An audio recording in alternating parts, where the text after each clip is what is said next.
नमस्कार, सत श्री अकाल, राम राम सा, खमाणी, वणक्कम, प्रणाम। आप सभी का ऑर्गेनिक मीडिया में फिर से स्वागत है। मैं आपकी होस्ट गायत्री देवी। हमारे साथ जुड़े हुए हैं Pankaj Prasoon ji, senior journalist, editor in chief for NMF. आज बहुत बड़ी घटना सामने आई है और बताते हुए शर्म आती है कि किस तरीके से कोई अपने नशे की हालत में धुत होकर सब कुछ ही भूल जाए। पंकज जी, आगे बढ़ने से पहले मैं ये वीडियो बस हल्का सा दिखाना चाहूंगी व्यूअर्स को कि हो क्या रहा है पंजाब के अंदर। ये देखिए, ये है भगवंत मान जी, पकड़ी गई तेल लेने। ये देखिए,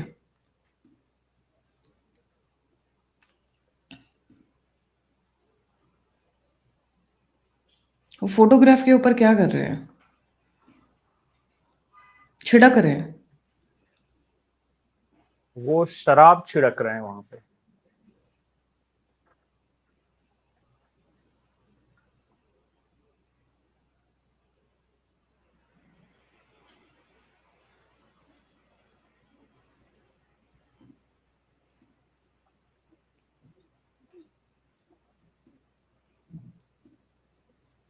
जी, इतना ही काफी है। ओवर टू यू बिल्कुल पंकज जी। जिन दर्शकों को अच्छे से समझ में नहीं आया होगा, वो सिखों के गुरु हैं। उनकी एक तस्वीर है, उसके ऊपर ये पेशाब भी कर रहे हैं और बाद में वो जो तस्वीर लगी उस पर शराब छिड़क रहे हैं। और ये वीडियो पिछले 2-3 दिन से वायरल था, मेरे सामने भी आया था, पर मुझे लगा कि आजकल वो डीप फेक का जमाना है, पता नहीं किसने कुछ किया होगा। लेकिन अकाल तख्त ने इस वीडियो की फॉरेंसिक जांच कराई और दो दो दो जगह। रेप्यूटेड हाँ, दो दो रेप्यूटेड लैब से जांच करवाई और यह वीडियो सही पाया गया। मतलब ओरिजिनल वीडियो था, इसमें किसी तरह की छेड़छाड़ नहीं की गई थी। और जब हर तरह से प्रूव्ड हो गया कि ये ओरिजिनल वीडियो है, तब अकाल तख्त ने ये घोषणा की कि भगवंत मान को एंटी पंथ और गुरुद्रोही ये घोषित किया गया है। और ये सबसे बड़ी जो रिलीजियस बॉडी है सिखों की, उसकी तरफ से ये कहा गया है कि कोई भी सिख भगवंत मान से किसी तरह का कोई वास्ता नहीं रखेगा। और मतलब एक तरह से सामाजिक बैकआउट की घोषणा की गई है। और अकाल तख्त की ये घोषणा पंजाब में बहुत मायने रखती है, क्योंकि कोई भी सच्चा सिख फिर इसके खिलाफ नहीं जा सकता। ये गुरुओं की बेअदबी का भी मामला है और कई तरह की बातें इसमें हैं। एक और महत्वपूर्ण बात मैं बता दूं कि आज चरणजीत सिंह चन्नी ने एक प्रेस कॉन्फ्रेंस किया। ये जब ये गुरुद्रोही और एंटी पंथ जब साबित हो गए, तब चरणजीत सिंह चन्नी का आरोप यह है कि ये पहली बार नहीं है जब भगवंत मान ने ऐसी हरकत की है। वो शराब के नशे में धुत होकर एक बार गुरुद्वारा में एंटर कर गए थे जबरदस्ती, और फिर वहां भी उन्होंने बेअदबी की थी। तो ये उनका ये दावा है कि ये बहुत पुरानी आदत है और कभी भी न गुरुओं का सम्मान किया न सिखों का सम्मान किया। अब मुझे नहीं पता कि वो गुरुद्वारा वाला घटना सही है या नहीं, लेकिन आज प्रेस कॉन्फ्रेंस करके वो बता रहे थे, ये उनका दावा है, इसलिए मैं कह रहा हूं। इस घटना के बाद पंजाब की राजनीति बिल्कुल बदल जाएगी। वो इस लिहाज से क्योंकि अरविंद केजरीवाल ने पहले ही घोषणा कर रखी है कि वो अगले मुख्यमंत्री के रूप में भी भगवंत मान को ही मुख्यमंत्री का चेहरा बनाकर उतरने वाले हैं। और उन्हीं को आगे रहकर केजरीवाल हर तरह की राजनीति कर रहे थे। अब जो व्यक्ति समाज से बहिष्कृत हो गया हो, जिसको सबसे बड़े रिलीजियस बॉडी ने एंटी गुरु, एंटी सिख, एंटी पंथ घोषित कर दिया हो, तो क्या ऐसे व्यक्ति को फिर से वो मुख्यमंत्री के चेहरे के रूप में प्रोजेक्ट करके आगे बढ़ना चाहेंगे? अभी तक कोई रिएक्शन नहीं आया है। मैं आम आदमी पार्टी का सिर्फ एक नेता का रिएक्शन देख रहा था। उनका यह दावा है कि जो दिखाया गया वीडियो है, वो जो व्यक्ति है वो भगवंत मान नहीं है, वो कोई दूसरा व्यक्ति है। ये आम आदमी पार्टी का तर्क है। लेकिन मैंने पहले ही बता दिया कि हर तरह से जांच की गई थी और जब हर तरह से जांच मुकम्मल पाई गई तभी इन पे ये कार्रवाई की गई है। तो ये बहाने अब नहीं चलेंगे कि वो भगवंत मान नहीं है तो कोई दूसरा है। ये जो तर्क है, ठीक है, आम आदमी पार्टी अपना तर्क दे रही है, उसका हक भी है। लेकिन ऐसे माहौल में भगवंत मान मुख्यमंत्री का चेहरा तो दूर, क्या एक्टिव राजनीति में भी वहां बने रह सकेंगे? क्योंकि अभी देखिए, सिखों में जो पंजाब में जो चल रहा है वो दो धड़ा चल रहा है। एक धड़ा है कट्टर सिखों का, जो कि खालिस्तानी वगैरह ये सब जो कह रहे हैं, और दूसरा है लिबरल सिखों का, लेकिन इस बार ये हुआ है कि लिबरल सिख, जिसको the so called liberal Sikh मानते हैं, उनके धड़े ने इन पे गुरुद्रोही इनको इनको साबित किया है और एंटी पंथ। तो इसमें वो जो ज्यादा कट्टर वाले हैं वो तो और भी ज्यादा उत्पात मचाएंगे। हो सकता है कि देखिए पंजाब की जिस तरह की राजनीति, हो सकता है कि भगवंत मान पे अटैक वगैरह हो जाए अगर इस तरह के वो राजनीति में रहेंगे। तो इनके कंप्लीट सामाजिक बैकआउट का ऐलान है जी। अटैक इनके ऊपर तो देखिए, बेअदबी का लॉ तो इन्होंने ही पास किया था, जिसको लेके काफी ऑपोजिशन था कि किसी ने अगर गुरु ग्रंथ साहिब को गंदे हाथ से भी छू लिया तो भी बेअदबी है, किसी नॉन सिख ने उठा लिया तो भी बेअदबी है। और सो मच सो कि इनके एग्जाम्पल सेट किए हुए, हाथ काट देना, जान से मार देना, चाकू घोंप देना, निहंग आकर एकदम गले पे तलवार रख देते हैं छोटी छोटी बातों पे। अभी रिसेंट का एग्जाम्पल है पंकज जी, कोई ग्रुप जो है गोल्डन इसमें टेम्पल की बात कर रही हूँ, वहां पर योगा सिखा रहे थे। गोल्डन टेम्पल में नमाज पढ़ना इज ओके, बट योगा नहीं सिखा सकते हो आप वहां पे। उनको जाकर भगाया गया, बकायदा बहुत पोलाइट शब्द में भगाया गया, पर भगाया तो गया ना। जिस्ट ऑफ द मैटर ये था। तो बेअदबी का लॉ लाके और ये खुद बेअदबी कर रहे हैं। इसलिए मैंने कहा ना कि एक ऐसा कट्टर सिख पंथ है जो कि हिंदुओं से, हिंदुस्तान से या कोई भी चीज से वो नफरत करता है। और मुझे कहने में इस बात का कोई गुरेज नहीं है कि पंजाब में एक धड़ा ऐसा है जो आईएसआई से स्पॉन्सरशिप भी पाता है। वो भले ही घुमा के नाक पकड़ता हो, पहले कनाडा जाता है, कनाडा से वो पैसे फिर यहाँ आते हैं, लेकिन ये है। और इस बात को जब तक हम सच्चाई को मानेंगे नहीं तब तक समस्या को सुलझाएंगे नहीं। तो वैसे लोगों का हमेशा मकसद ये रहता है कि जो मेन स्ट्रीम से सिखों को काटा जाए और एक वो सेपरेटिस्ट मूवमेंट जो वो जो चला रहे हैं उसके साथ जोड़ा जाए। और आप पंजाब के कई इलाकों में जाइएगा तो बहुत कट्टरता है, बहुत कट्टरता। हम देखिए जो पंजाब में नहीं होंगे उनमें से अधिकांश लोग हम लोग तो हमेशा, मैं तो बार बार ये बोलता हूँ, हम लोग सरदार जी बोलते हैं, वो रिस्पेक्ट से कि आप हमारे लीडर हैं, आप हमारे सरदार हैं। सरदार मतलब आपका लीडर है। तो हम एक हिंदू कभी भी गलती से भी कभी किसी सिख गुरु की बेअदबी नहीं कर सकता। और सिखों के जो गुरु तो अलग अलग जगहों पे है ना, गुरुद्वारा शीश महल जो है दिल्ली में या रकाबगंज है, हम उसी श्रद्धा के साथ जाते हैं जिस श्रद्धा के साथ हम मंदिर जाते हैं।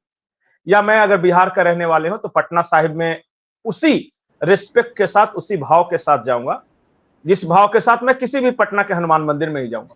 लेकिन इतना जान जाइए, क्या सिखों का हर तबका, मैं सबके बारे में नहीं बोल रहा हूं, माफ करें, क्योंकि बहुत अच्छे अच्छे सिख में हैं, लेकिन एक तबका ऐसा है जो कि कहता है कि नहीं, अलग करो। वो डिवाइड एंड रूल वाले जो पॉलिसी है ना, उसको ये करता है।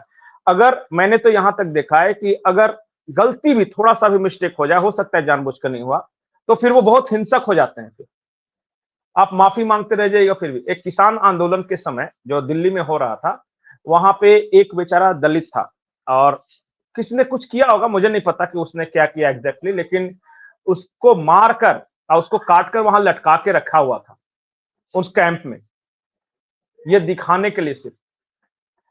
अब है एक इस तरह का धड़ा है। तो इसलिए मैं बोल रहा हूं कि ये जो पंजाब में जो बेअदबी कानून था, ये ठीक उसी तरह का था जैसे कि इस निंदा कानून पाकिस्तान में लाया गया था।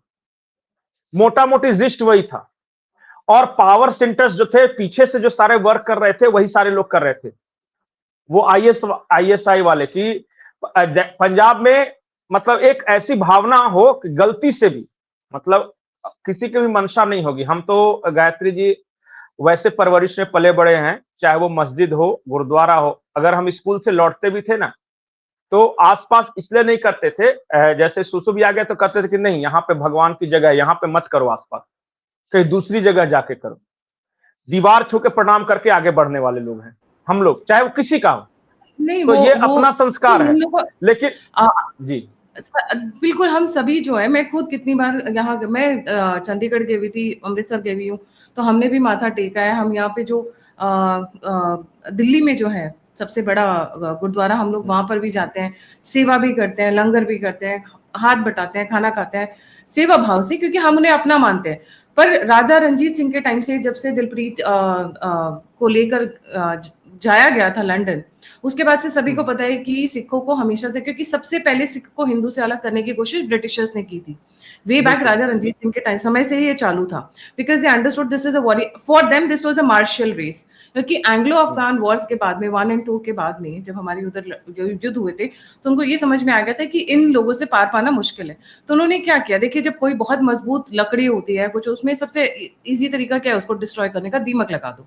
दीमक जी कैसे लगाए, एक तो अलग करने की कोशिश की, दूसरा ड्रग्स। पूरा पंजाब ड्रग्स में डूबा हुआ है, और अरविंद केजरीवाल ने कुछ नहीं किया। इनफैक्ट अरविंद केजरीवाल की एक चीज और बताती हूँ, 2024 के इलेक्शन में महिलाओं को बजट से हर महीने 1,000 रुपए मिलेगा, 2025 में भी वही, 2026 में भी नहीं। ये ऐसी पार्टी है जिसको हम लोग अब खुल्लम खुल्लम सीआईए की टीम बोलते हैं। आम आदमी जी पार्टी के कितने कनेक्शंस निकल कर आए, रॉ ऑफिसर्स ने, इंटेलिजेंस आईबी ने, सबने इस चीज को फ्लैग किया, this not the first time. But the very religious sentiments जिसके ऊपर भगवंत मान बनकर आए, अच्छा उसमें इन्होंने हम्म। पगड़ी भी नहीं पहन रखी है। वैसे तो पगड़ी बड़े अच्छे से पहनते हैं, बड़ा फ्लॉन्ट करते हैं। तो मैं अपने सिख भाइयों से ये पूछना चाहूंगी कि जब सिक्खी में आपकी पगड़ी वेरी इंपॉर्टेंट हो जाती है, तो ये चीफ मिनिस्टर सिख इसमें पगड़ी क्यों नहीं पहन रखी है? मेरे बगल में भी, जहां मेरा मायका, मेरे बगल में सारे सिख लोग हैं, और मैंने उनको कभी बिना पगड़ी के देखा ही नहीं है। हाँ, जस्ट संडे को जब वो वॉश करते हैं तो ऑब्वियसली उस दिन वो खुला वो अलग छोड़ते हैं बात कि है। वो अलग हम्म। कहानी है, दैट्स अ डिफरेंट स्टोरी। तो अब इसके बाद से आपको क्या लगता है, सिखों का भगवंत मान में अभी भी विश्वास जारी रहेगा कि सिख ही होना चाहिए, जट सिख की सीएम होना चाहिए, ऐसा कुछ अभी भी बना रहेगा? और सबसे बड़ा क्वेश्चन वहां की महिलाओं से है, आपको एक जट सिख या हिंदू होने सीएम चाहिए, या फिर आपको एक ड्रग फ्री स्टेट चाहिए, आपको एक law and order ruled state चाहिए, ये क्या चाहिए? ये तो इनको फैसला करना पड़ेगा ना। जी। और सबसे बड़ी बात है कि पूरे खालिस्तानी मूवमेंट को हवा दी है इसी आम आदमी पार्टी ने। जब वो पंजाब का इलेक्शन था या कैंपेन था, तो जिस तरह से अलगाववादियों से ये मिल रहे थे और जो रिलेशन साबित हुए, जानबूझ के कट्टरता को बढ़ाया है इस आम आदमी पार्टी ने। क्योंकि मेरा ऐसा मानना है, पर्सनली मैं बता रहा हूं, कि ये आम आदमी पार्टी कुछ नहीं है बट स्टूज ऑफ सीआईए है। वो उसी तरह का ये है। ये हमेशा चाहते हैं कि भारत के लोगों में इस तरह विभाजन रहे। ऐसे कैसे क्रिश्चियन मिशनरीज कैसे काम करती है, वो कुछ ना कुछ देती है, 2 बोरा चावल, थोड़े पैसे दे देती है और हिंदुओं से अलग करती है। सेम राजनीति है इनकी। ये क्या करेंगे, फ्री कुछ दे देंगे, कुछ बिजली दे देंगे, कुछ राशन दे देंगे, कुछ पैसे दे देंगे, और फिर बाकी सारा सेपरेटिस्ट मूवमेंट चलाएंगे हर तरह से। और आज उसी का ये शिकार है। क्योंकि जब भावनाएं जब रेडिकलाइज हो रहे हैं सिख, और जो इन्होंने किया है आज उसी का इनको दुर्गति होगी इनकी, देखते जाइए आप। देखिए थोड़ा बहुत बेअदबी चलती, आपने जानबूझ के बार बार किया। अभी इससे पहले जब विधानसभा का सत्र हुआ था, उसमें भी आरोप लगे थे कि ये शराब पीकर आया था विधानसभा के अंदर। भगवंत मान पे यह आरोप था कि शराब पी के आए थे। उसके बाद ये जो अभी देखिए बेअदबी वाला मामला है, इससे पहले गुरुद्वारे में ये शराब पी के चले गए थे। कैंपेन में हमने देखा कि ही वॉज हाईली ड्रंक, तो उस वक्त भी ये था। तो बहुत बड़ी मुसीबत आने वाली है, मैं ये कह रहा हूं। मुझे तो ऐसे ही पहले से भी यकीन था कि ये दिल्ली के बाद पंजाब ये लास्ट है। इसके बाद आम आदमी पार्टी भारत के किसी राज्य में नहीं आ सकेगी। वो एक फ्लुक था कि चल गया कभी। इस बार एक और डेवलपमेंट है इसमें। अभी कांग्रेस ने यह फैसला किया है, 3 लोगों को बनाया है पंजाब का प्रभारी। राहुल गांधी बस यात्रा निकालने वाले, वहां बस से वो यात्रा करेंगे पूरे पंजाब का। हाँ, तो आइए। माहौल सेट है। अभी तो देखिए, अभी तो अकाली दल इसमें आएगा, क्योंकि अकाली दल वो रिलीजियस पॉलिटिक्स करने में तो उसको तो चांस मिल गया है ना। वो एक एंटी सिख जब ये घोषित हो चुका है। और ऐसे भी मैं देख रहा था कमेंट सेक्शन, तो सारे लोग आरोप ये लगा रहे थे कि ये जो अकाल तख्त है वो अकाली दलों के इन्फ्लुएंस में है, इस वजह से इस तरह की घोषणा कर दी। ये आम आदमी पार्टी वाले ही बोल रहे थे। तो मुझे लग रहा है बहुत इंटरेस्टिंग डेवलपमेंट होने वाला है पंजाब में। भगवंत मान को अब अरविंद केजरीवाल मुख्यमंत्री का चेहरा बनाकर नहीं उतर सकते। तो किसको इसका उतारेंगे? सबसे बड़ा ये, ऑल्टरनेट कौन है? तो सारे तो चले गए, वो जो 6-7 थे, हरभजन सिंह से लेके वो चड्डा तक, और वो सब चले गए। अभी देखते जाइए, वहां पे बहुत आपस में इनका मारकाट मचने वाला है इस घटना के बाद आम आदमी पार्टी के अंदर। और मुझे कोई हैरानी नहीं होगी कि पंजाब इलेक्शन से पहले आम आदमी पार्टी में एक बड़ी टूट हो जाए। फिर मुझे से? हैरानी नहीं होगी। हाँ हाँ, पंजाब आम आदमी पार्टी में अभी तो सिर्फ राज्यसभा सांसद गए हैं ना, अभी तो ये विधायक वगैरह। क्योंकि मेरे जहां तक मेरे पास रिपोर्ट है, वैसे लोग जो अगला चुनाव जीत सकते हैं, जिनकी रेपुटेशन थोड़ी अच्छी है, उनको अप्रोच किया जा रहा है और बाकी कचरे को छोड़ दिया जाएगा।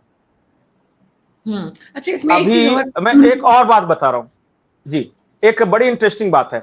अभी कुछ दिन पहले सोशल मीडिया इन्फ्लुएंसर्स को बुलाया था अमित शाह जी ने, और उस बैठक में हमारी टीम के भी कुछ लोग थे। तो सब तरह से बात हो गई, पहले बंगाल बात हुई, नक्सलिज्म पे बात हो गई, इंटरनल सिक्योरिटी पे बात हो गई। तो मेरे एक रिपोर्टर ने पूछा कि पंजाब को लेके क्या है, मतलब पंजाब कुछ प्रोस्पेक्ट है, आप कैसे बढ़ रहे हैं वगैरह।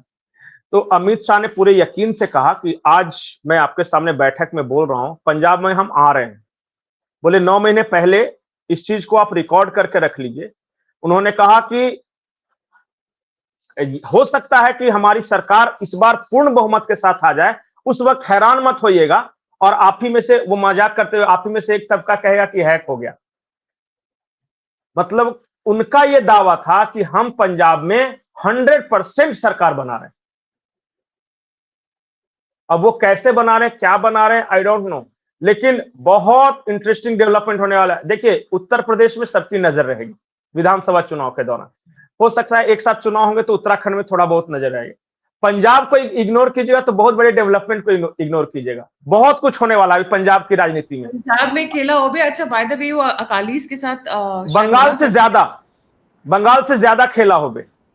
पंजाब और से इसलिए आप याद रखिए कि नरेंद्र मोदी का एक स्टेटमेंट था कि जो बॉर्डर स्टेट्स हैं, जो स्ट्रेटेजिकली इंपॉर्टेंट स्टेट है, उन्हें हर हाल में भारतीय जनता पार्टी को पाना ही होगा। और जिस तरह बंगाल में माहौल था, थोड़ा सा सेपरेटिस्ट, थोड़ा सा सब नेशनलिज्म और वो बांग्लादेशी, ठीक उसी तरह है। कपूरथला के हर तीसरा घर में एक ड्रग एडिक्ट है, हर तीसरे घर में। जो इतने बड़े बड़े, जो अमित शाह ने कहा है कि हमारी अगली लड़ाई, नक्सलवाद के बाद अगली लड़ाई ड्रग्स के खिलाफ है, और उन्होंने इसके लिए टारगेट सेट किया है। अभी जो सबसे बड़ा ड्रग डीलर था, उसको पुर्तगाल से ये एक्स्ट्राडिट करके इंदिरा गांधी एयरपोर्ट पे उसको सौंपा है। बहुत काम हो रहा है ड्रग्स वाले मामले में। जब इसका रिजल्ट दिखने लगेगा तब पता चलेगा। कसम है कि अमित शाह ने कहा है कि मैं कसम खाता हूं कि अगले 2 से 3 सालों में पंजाब को मैं ड्रग मुक्त कराऊंगा, और वो कैसे करना है वो मुझे करना है। और अमित शाह ने जो बता दिया, जो कर दिया, कमिटमेंट कर दिया, वो करेंगे। बिल्कुल सही। तो अच्छा, ड्रग्स, जो बीजेपी का वहां जो रणनीति है, एक तो ड्रग्स, उसके खिलाफ देखिए आम आदमी पार्टी भी यही वादा करके आई थी, पर इसने और फैलाया है, कम नहीं किया है। कांग्रेस के राज में यही है। तो एक तो ड्रग्स, दूसरा इन्होंने रणनीति बनाई है कि जट सिख ऑलमोस्ट नफरत करते हैं बीजेपी से। वो चाहे अलग अलग राजनीति हो, अब अकाली दल भी चला गया इस वजह से। इनकी रणनीति है कि जो जट सिख के अलावा जो बाकी हैं, उनको हम टारगेट करेंगे। ठीक उसी तरह जो हरियाणा में किया था। हरियाणा में जाट लोगों का बहुत ज्यादा चलता था, तो जो गैर जाट हैं वो फिर हमारे साथ रहे। तो पंजाब में जो थोड़ा बहुत मुस्लिम है और जट सिख है, उसके अलावा जो बाकी, जैसे वहां सैनी हैं, दलित बहुत बड़ी संख्या में है, 23% आबादी दलितों की है, जिसका कोई रिप्रेजेंटेशन नहीं। तो उसको आज तक किसी ने पूछा नहीं। पिछली बार वो आम आदमी पार्टी को उन लोगों ने वोट दिया था, वो जो महोबा का पूरा इलाका है वो। इस बार बीजेपी वहां बहुत ज्यादा वर्क कर रही है। नायब सिंह सैनी जो मुख्यमंत्री हैं हरियाणा के, वो रेगुलर प्रवास कर रहे हैं वहां पे, और कंटिन्यू पिछले 4-5 महीनों से वो लगातार जा रहे हैं। बहुत मतलब स्ट्रक्चरली काम हो रहा है। पिछली बार आम आदमी पार्टी के लिए जो पूरा कैंपेन देख रहे थे, उनमें से एक भाई साहब आ गए बीजेपी में, और वो, हाँ, वही नाम नहीं ले रहा था, लोग जानते हैं। उन्होंने क्या किया था कि पिछली बार संगठन नहीं था आम आदमी पार्टी का, तो बड़ा इंटेलिजेंटली उन्होंने यूनिट स्थापित किए थे आम आदमी पार्टी के। वही काम है वो भारतीय जनता पार्टी के लिए कर रहे हैं कि जहां बिल्कुल भी नहीं हो वहां पे कैसे किया जा सकता है। और बहुत वर्क हो रहा है, बहुत वर्क सोशल मीडिया के जरिए। दूसरा, जो ड्रग्स के बाद जो दूसरा सबसे बड़ा मुद्दा है भारतीय जनता पार्टी के लिए, है कन्वर्जन। पंजाब में मतलब ये जो क्रिश्चियन की तरफ जो मिशनरीज जो काम कर रहे हैं, वो लगभग हर जगह फैल चुके हैं, और बड़ी बड़ी वहां पे ये चर्चेस बना लिया है। और वो इसको कैसे करना है, तो सिखों के साथ, सिख बॉडीज के साथ भारतीय जनता पार्टी ने कम्युनिकेशन शुरू कर दिया है कि देखो, ऐसा नहीं कि सिर्फ हिंदू कन्वर्ट होंगे, सिख भी कन्वर्ट हो रहे हैं वहां पे, और ये आपके एग्जिस्टेंस के लिए खतरा है, क्योंकि एकमात्र पंजाब है जहां पे सिख, अगर वहां पे क्रिश्चियनिटी आ जाएगी तो आप क्या करोगे? तो वो एक तारतम्य में बैठाकर वो काम किया जा रहा है। तो रिलीजियस कन्वर्जन और ड्रग्स, ये दोनों दोनों पे। बीजेपी का ये है प्लैंक है, बिल्कुल। और और इसलिए डेवलपमेंट तो मैंने हुआ कहा ही कि नहीं है, स्टेट में डेवलपमेंट हुआ ही नहीं है। इंडस्ट्रीज ऐसे सब निकल कर भाग रही हैं सब छोड़ छाड़ के कि भैया यहाँ से निकलो जल्दी से जल्दी। पर एक चीज बड़ी इंटरेस्टिंग हुई है कि शायद बीजेपी अकेले लड़ेगी यहाँ पे इलेक्शन, दे आर नॉट बिल्कुल गोइंग विद बिल्कुल बिल्कुल किसी के 115 या साथ नहीं जा रही है। तो सब पे और आपने अनाउंसमेंट आ रही है। जी। जी, आपने डेवलपमेंट की बात की, पर यूनिट सबसे ज्यादा कर्जा लेने वाला राज्य जो है वो पंजाब है। और वो कर्जा ले लेके वो जिस तरह से बांट रहे हैं सिर्फ पैसे, वो बहुत मतलब इकोनॉमिकली बहुत खतरनाक है। पंजाब को इकोनॉमिकली साउंड बनाना है। ये कांग्रेस की सरकारों ने या आम आदमी पार्टी की सरकार, देखिए ऊपर से चमक दमक बहुत अच्छा लगता है, पंजाब है वो बॉलीवुड फिल्म है, यश चोपड़ा का अगर देखेंगे, अंदर से इस ड्रग्स ने और खोखला हो रहा कर्जाखोरी ने बिल्कुल खोखला कर दिया है। खास करके आप बड़े शहरों को छोड़कर चंडीगढ़ वगैरह जो अंदर इंटीरियर, जब गांव में जाइएगा तो ये ड्रग्स मिनांस या फिर ये कर्ज वाला जो इतना जाल है वहां नहीं पे। नहीं, एक और चीज वाटर, जरूर ग्राउंड है वाटर टेबल। पंकज जी, ये डेफिनेटली इंपॉर्टेंट है। आपने एक चीज और नोटिस की है, पंजाब को 1980s वाले दौर में ले जाने की कोशिश कर रही है। लॉ एंड ऑर्डर देखा है, माँ बाप के सामने से बच्चियों को उठा रहे हैं, किसी बिल्कुल के सामने बिल्कुल किसी का बिल्कुल हाथ काट दे रहे हैं, स्पोर्ट्समैन की बॉडीज मिल रही हैं। अभी कुछ समय पहले तकरीबन 3 हफ्ते पहले दिन दहाड़े एसएचओ को मार दिया वहां पे, पुलिस ऑफिसर को बिल्कुल। मार के उसकी बॉडी खेत में फेंक दी। मतलब एकदम से एक लॉ एंड ऑर्डर जो वहां पे डिट्योरेट हो रहा है, that is becoming cause of concern. जी। एक पंजाब के नेता है, यहाँ पे नाम लेने में कोई गुरेज नहीं है, रणदीप मान जी है उनका, उनके साथ मैं दिल्ली में बैठा हुआ था। उन्होंने कहा कि मैंने कहा हरियाणा पंजाब दोनों एक ही स्टेट थे। उन्होंने कहा कि जब नया स्टेट बना ना हरियाणा, उन्होंने दो चीजों पे फोकस किया। हेल्दी लाइफस्टाइल, आपको सबसे कम नशाखोरी मिलेगी हरियाणा में। और आप देखोगे कि जितना देश का रिप्रेजेंटेशन स्पोर्ट्स में हरियाणा कर रहा है, किसी जमाने में पंजाब किया करता था। आपने कहा ना कि वो ब्रिटिशर्स का जो प्लान था कि ये मार्शल रेस है वॉरियर, मार्शल रेस है वॉरियर रेस को अंदर से खोखला करने के लिए नहीं, आईएसआई ने बहुत वर्क किया है। उन्होंने आईएसआई जब ने बहुत सेंसस काम किया है। जी, जब उन्होंने सेंसस भी कराया था, तब उन्होंने पता है 3 कैटेगरीज में सेंसस कराया था, सिख, हिंदू, मुस्लिम। तो right from that time, right from 1900 they started working on this strategy. Anglo Afghan wars के बाद ही उन्होंने ये स्टार्ट कर लिया था पूरा स्ट्रैटेजी। बट अभी जो मैं आ रही हूँ, ये शाह अकेले जाएंगे, अकालीज का तो हम सभी को पता है। बट अभी बैक टू बैक मीटिंग्स चल रही हैं पंजाब के ऊपर। अभी परसों ही 2 घंटे हाई लेवल मीटिंग चली है आरएसएस और बीजेपी के बीच बिल्कुल में, बिल्कुल मेरे बिल्कुल। ख्याल से अराउंड लेट नाइट मीटिंग चली है, 3-4 घंटे वो मीटिंग चली है। जी। तरुण चुग जी जो खुद पंजाब से आते हैं, उनको अपॉइंट किया गया है, इस मिशन में लगाया गया है। नायब सिंह सैनी को इस मिशन में लगाया गया है। आम आदमी पार्टी के जितने आए थे उनको लगाया गया है। और हर जगह से ग्राउंड रिपोर्ट ये आई है बीजेपी के पास कि आप किसी भी कीमत पे अकाली दल के साथ मत करो, क्योंकि अकाली दल का रेपुटेशन बिल्कुल खराब हो चुका है। आप उनके साथ जाओगे तो फिर से पछताओगे। इससे बेहतर हो कि आप खुद इंडिपेंडेंटली वर्क करो। वहां क्या है कि देखिए बहुत कम सीटें हैं और 4 भाग में डिवाइडेड है।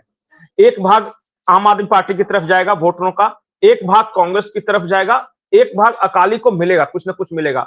उसमें से अगर आप अपना स्पेस बना लेते हो, जो कि बिल्कुल जो रिपोर्ट आई है ग्राउंड रिपोर्ट की, वैकेंट जगह है, और मुद्दों की पहचान, संगठन पे काम, और जो बड़े नेताओं की कैंपेनिंग आप देखिएगा आने वाले वक्त में, नरेंद्र मोदी जी का फ्रीक्वेंट दौरा होने वाला है, अमित शाह जी का फ्रीक्वेंट दौरा होने वाला है। संगठन के लेवल पे मैंने बताया ही, संदीप पाठक एंड टीम पूरी तरह लगी हुई है वहां पे। मुद्दों की पहचान मैंने बताया है, रिलीजियस कन्वर्जन, ड्रग्स और ये जो सेपरेटिज्म, जो खालिस्तानी मूवमेंट है, वो सब। इस बार जो लड़ाई होगी वहां पे वो हथियार से नहीं होगी, विचार से होगी। वो लोग जैसे जैसे जैसे आईएसआई फंडेड जो खालिस्तान मूवमेंट है, या कनाडा, एक बार कनाडा का सप्लाई लाइन कट गया ना तो पंजाब अपने आप, वो जो सेपरेटिस्ट विचारधारा है उसका अपने आप स्रोत सूख जाएगा, क्योंकि सारा वाया कनाडा आ रहा है। इसलिए बहुत महत्वपूर्ण दौरा हुआ था अभी उनके प्रधानमंत्री का। अभी जयशंकर जी वहां गए, वहां पे वर्क हो रहा है कि कैसे वहां से ये पैसे और ड्रग्स और ये सब चीजें कैसे बंद हो। एक बार वहां से बंद हो गया तो हम अपने पंजाब को फिर सजा लेंगे, संवार लेंगे। और इन सब कई स्तरों पर काम हो रहा है। अगले ये 4 से 5 महीनों में चीजें काफी स्पष्ट रूप से दिखाई देने लगेगी। और ये जो आम आदमी पार्टी के बारे में आज आपको बता के जा रहा हूं, अभी हैं 8-9 महीने चुनाव होने में, इस बार कंप्लीटली फिनिश्ड। वहां आप हो 8 सकता महीने है बोल कि, रहे हैं, शाह जी तो 6 महीने में निपटा देते हैं, तो टीएमसी का हाल देख लीजिए। इसलिए 6 मैं महीने बता रहा हूं, जो मुझे जानकारी है उसके अनुसार इस बार 3rd नंबर की पार्टी या 4th नंबर की पार्टी होगी आम आदमी पार्टी। Completely destroyed. इनके इकोनॉमिक सोर्सेज को सुखा दिया। इनके सबसे बड़े लीडर का देखिए वो तनखैया घोषित हो ही गया। बड़ी संख्या में जो नीचे के कार्यकर्ता वो मूव करने वाले हैं। और मैंने बताया है कि एक बड़ी टूट आम आदमी पार्टी में चुनाव के पहले होने वाली है। बहुत बड़ी संख्या में वो जाएंगे वो। और अभी देखते जाइए, बहुत मजा आने वाला है पंजाब में। जी, thank you so much. Looks like Punjab has started working. अब खुद भगवंत मान ने बिगुल बजा दिया है। हाफ पैंट विदाउट पगड़ी जो ये बेअदबी करते पकड़े गए हैं। अच्छा, इन्होंने बाल नहीं रखे हुए हैं। एक चीज और मैंने नोटिस किया उस वीडियो में, इन्होंने बाल नहीं रखे हैं, सिर्फ ये पगड़ी रखते हैं ऊपर। He doesn't have hair. भैया 5 का है ना, केश, कंगा, कच्छा, कृपाल, एंड 1 के आई एम मिसिंग प्लीज। एक का मिस कड़ा मिस कड़ा कर कड़ा कड़ा कड़ा कड़ा, हाँ कड़ा कड़ा, कड़ा। कड़ा जी। तो केश तो है ही नहीं इनके, उस वीडियो में केश नहीं दिख रहे हैं इनके। हाँ, मतलब बाल कटे हुए नजर आ रहे हैं। And if I am wrong please, पता आई वुड नहीं क्या। हाँ रिक्वेस्ट हाँ टू वही। प्लीज कमेंट ऑन दैट कि जब ये Sikh is a mandatory point and he doesn't fulfil the 5 points, तब ये कहाँ से जज सिख हो गया, किधर से जज सिख हो गया ये? सो प्लीज अवेयर रहें। Thank you so much Pankaj ji for joining. लगता है पंजाब का बिगुल बच चुका है, इसी के साथ यहाँ से हीट पकड़नी शुरू कर देगा लगता है। और जिस तरीके से बीजेपी बैक टू बैक अपनी स्ट्रैटेजीज तैयार कर रही है आम आदमी पार्टी और कांग्रेस के लिए, मैं चाहती हूँ कि एक्चुअली राहुल गांधी वहां पे दौरा करे, वहां पे खूब दौरा करे। स्टार कैंपेनर बस वही तो है, यात्रा। बस यात्रा करें। क्योंकि जब वो मुंह खोलेंगे तो बहुत कुछ सामने आता है, सब बहुत कुछ पता चलता है। So thank you to Rahul Gandhi, I would say right that way. Thank you so much Pankaj ji for joining. जाने से पहले व्यूअर से रिक्वेस्ट है, लाइक सब्सक्राइब और शेयर करना ना भूलें। अगर आप मेरी मदद करना चाहते हैं तो दिए हुए नंबर और यूपीआई पे आप मेरी सहायता कर सकते हैं। आप मुझसे जुड़ना चाहते हैं, इन्फॉर्मेशन शेयर करना चाहते हैं, तो सभी के सभी लिंक्स डिस्क्रिप्शन बॉक्स में। इसी के साथ जय हिंद, जय श्री राम, हर हर महादेव।